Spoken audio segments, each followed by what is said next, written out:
Hello everyone. Today, let's see if high yield and ESG can go hand in hand. We know that investment grade investors fight to obtain green, social, sustainable or sustainability linked debt, SLB, even if it means being paid less than on conventional debt from the same issuers. And that's the so-called Grenium, a green premium.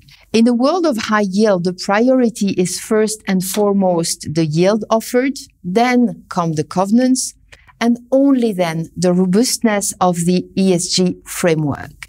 And when you remember that we are talking about lending to highly leveraged issuers, this makes sense.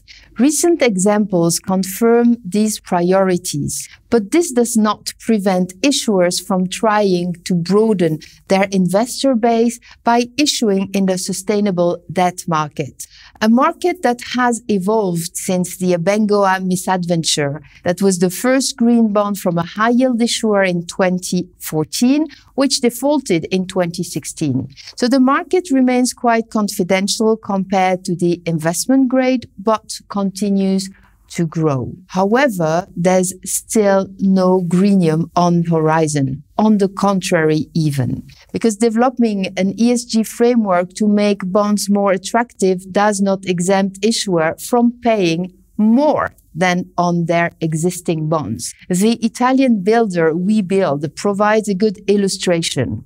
If by issuing an SLB Webuild imagined that it would obtain better financing conditions, it was sadly mistaken. The context of rising interest rates for an already indebted, highly indebted company in a volatile sector, we're talking construction in Italy, tipped the balance, a balance that could have been influenced by the stimulus, the spendings, and market appetite. But Webuild ended up paying a 50 basis point premium to its existing bonds, a premium that has since widened slightly. And what about emerging markets? Well, here the rule is the same. Coca-Cola ICSEC, based in Turkey, has bravely made a comeback, inaugurating a sustainable format. Despite being internationally diversified and rated 4 notch above the sovereign, the Turkey factor weighed more heavily in the balance.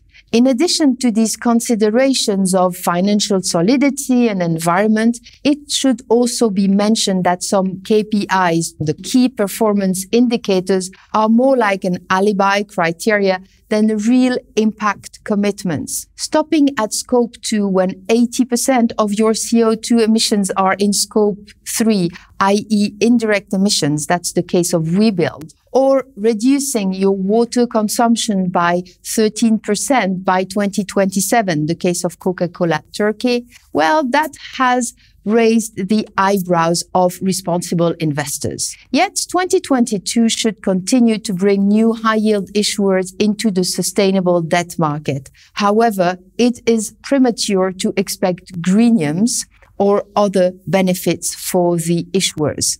A number of steps still need to be taken, especially with regards to the reliability of KPIs.